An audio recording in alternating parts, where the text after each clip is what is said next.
Ammar Campa-Najjar is running for Congress in the 50th district. Great news for him is that he is winning. He's in the top 2 along with the Republican incumbent, and by a considerable margin. So, and he's got the lead in volunteers and all the other things that we discuss normally. But we're talking about Allison not getting media coverage, but be careful what you wish for, because you have gotten media coverage and it hasn't been great. So tell us about that. Yeah, I mean, my opponent's actually been starting to attack me. He's actually in 5th place, the establishment Democrat. We're in 2nd place in every poll. And we did what the establishment wanted us to do. We outraised everybody, including the establishment Congressman Duncan Hunter. We have more volunteers than all of them combined, and we're leading in the polls. So, you know, when they go low, we go local. And we're starting to just push everything we can, all the resources we have into our field program. But last week you did a little piece where an establishment reporter just out of nowhere said, he's leading, but by the way, his grandfather, and I use that term very loosely, was a terrorist or something, right? Died 16 years before I was born. And I knew him as much as anybody here knew that man.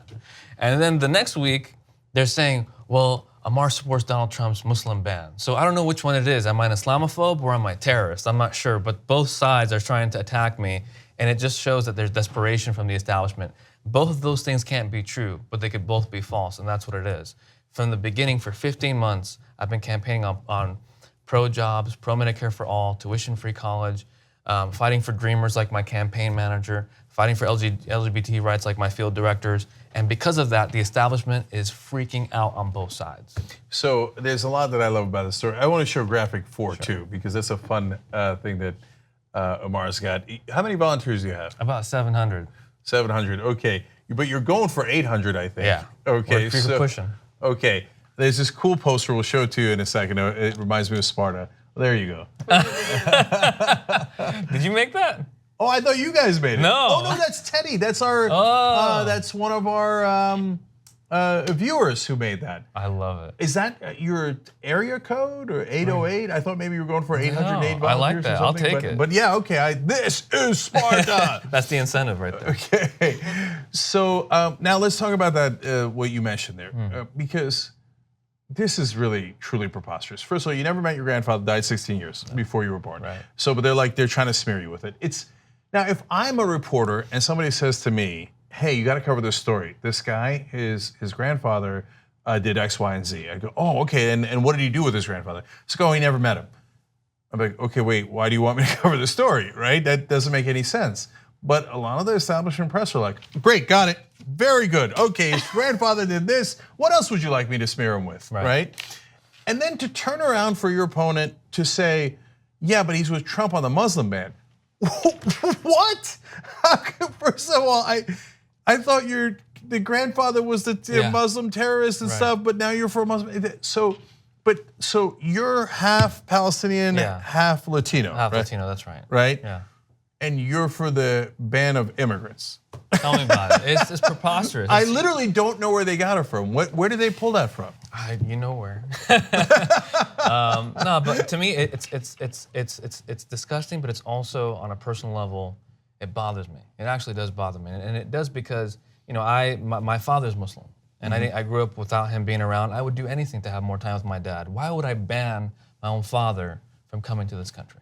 It just makes no sense. It just shows that they're so desperate. But I think we could fight back against these attacks, which is what I need the progressive people's help to do, because clearly the establishment's willing to do whatever it takes to undermine our race, and they're willing to spoil it enough to maybe let Hunter win this again.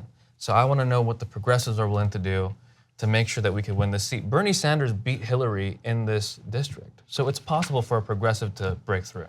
Yeah, so I want to do a couple of things. First of all, let's put up the links for Ammar, and so people know where to go to donate and to volunteer and to get them to either 800 or 808. I don't know what we're going for. I know we're going for Sparta overall. And links will be down below if you're watching later on YouTube or Facebook. And then I want to show graphic 1, because this is the poll that came out.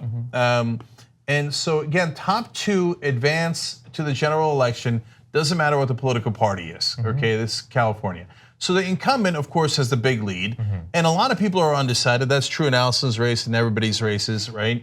And because a lot of the newer faces, including you, Ammar, people don't know as well. They don't have as much name recognition, Right. so people are trying to figure out who to vote for. But you're clearly in second place there, and if the election were held today, and the polling all seemed to indicate this, you would move on. The establishment pick is all the way down at 5th place at 5%, okay?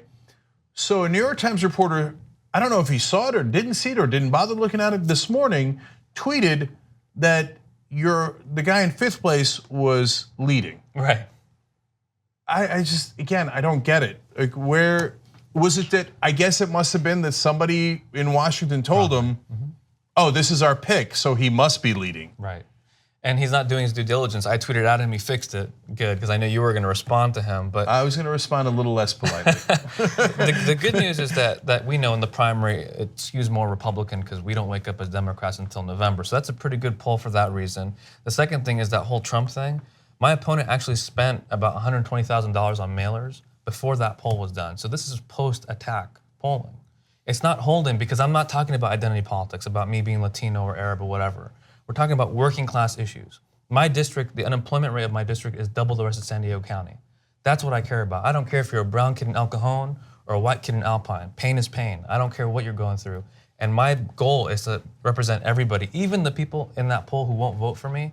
I'm going to be voting for them in Congress, for Medicare for all, for good jobs, for health care for everybody, for the environment, and making sure that the future is as bright as today is for the next generation.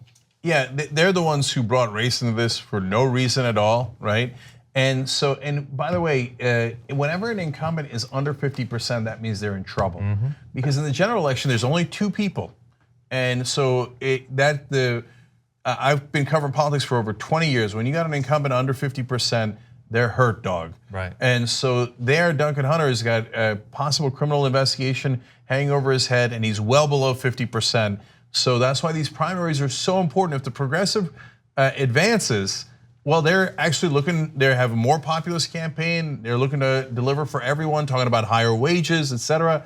That's something that could win, as opposed to the establishment idea, which is, I'm a little less Republican than him. Right. Don't do that. Don't do that. That's a losing strategy. So one last thing, you mentioned how well you're doing among donations. I want to go to graphic 2 here. This is amazing because this is all money, okay? Not just small donor money, but yours is all small donors. You don't take any corporate PAC money. Not at all. So you're a Just Democrat, so you're not allowed to take that. You don't take that. And you're still outraising not only the establishment Democrat who's in 5th place, but the Republican incumbent. Right. You're outraising the Republican incumbent with only small donor money. That's amazing. Absolutely. And I mean, that's because we have a real people-powered movement. It's an authentic campaign. And I thought that's what the establishment wants, somebody who will step up and step in and fight for all of us. Instead, they're backing this candidate who's using the exact same kind of fear-mongering and xenophobic rhetoric that the establishment claims to hate and is resisting against, but they're actually embracing the guy who's doing it. So I think there's a lot of hypocrisy going on in Washington, and that's why people like us have to go up there and clean it up.